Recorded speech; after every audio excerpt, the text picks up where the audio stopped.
ครับgo go go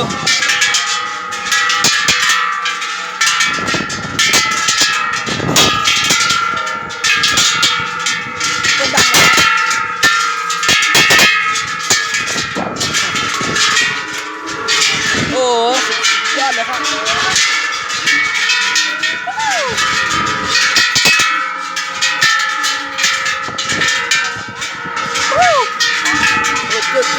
ครับ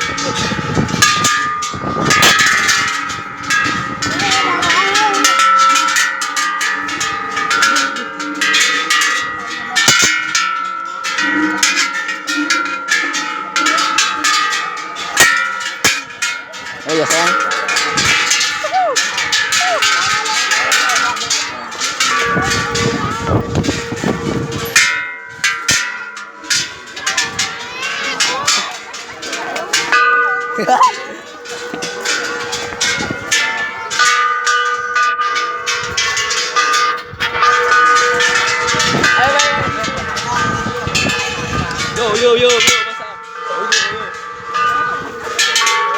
โยบายครับสวัสดีครับสวัสดีครับไปเที่ยวครับเที่ยวไหนไม่รู้มันลอยเวียนมันรอ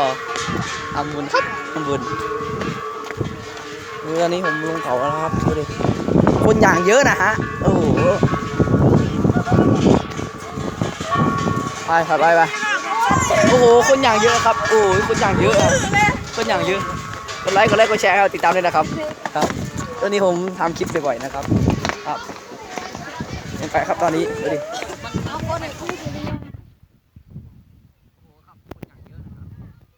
เดี๋ยวไปเลยสนุกไหมครับ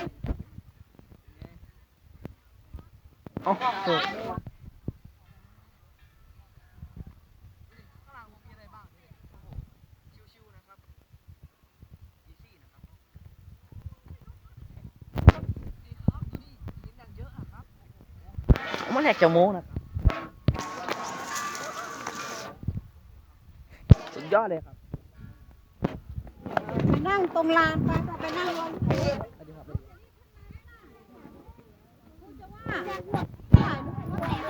ไอ้ดีครับรออยู่นะครับโอ้โหกดไลค์กดแชร์นะครับนี่ครับโอ้โหกดไลค์ด้วยนะจ๊ะกดไลค์ด้วยนะจ๊ะครับเห็นไหมนะครับท่านผู้ชมเห็นไหมครับอย่างเยอะนะครับโอ้โหครับตอนนี้โอ้ยผมเดินอะไรไม่รู้ครับตอนนี้เราถ่ายรูปช่องทุกคนเลยโอ้โหครับตอนนี้โอ้โหอย่างเยอะกดไลค์กดแชร์นะครับดูเลยครับ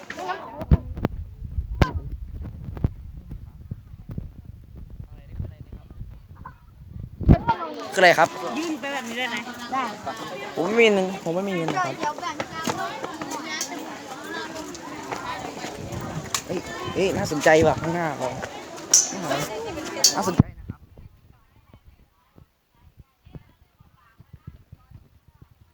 อะไรนะครับผมไม่ดูเลยนะครับนี่เธอเองที่บอกไม่หันบอกย่านี่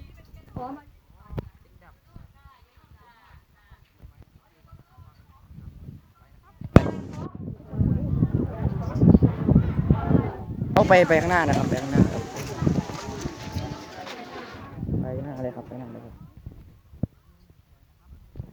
โอ้โหพวกด่ากูไม่ใส่ยอได้พวกที่ด่าผมเจอดีแน่ไอหยอกอะไรโอ้โหแบบบรรยากาศก็สวยเลยนะครับ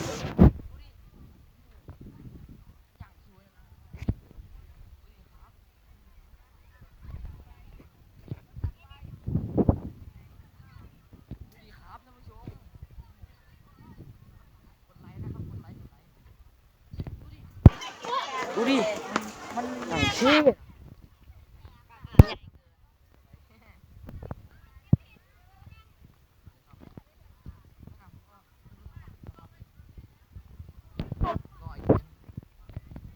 โอ้ย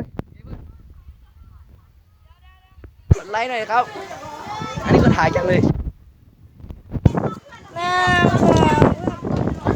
นี่ใครครับสวัสดีครับนี่ครับกดไลค์แชร์ไลค์นะเว้ยสัตว์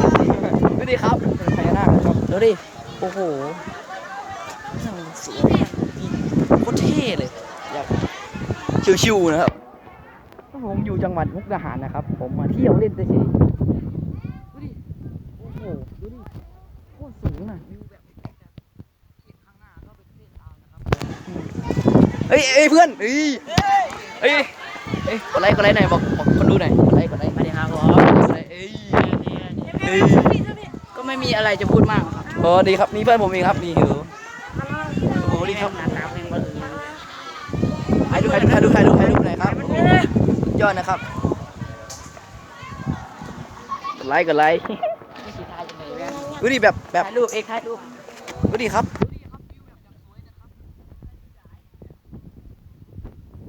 มันล่อยเวท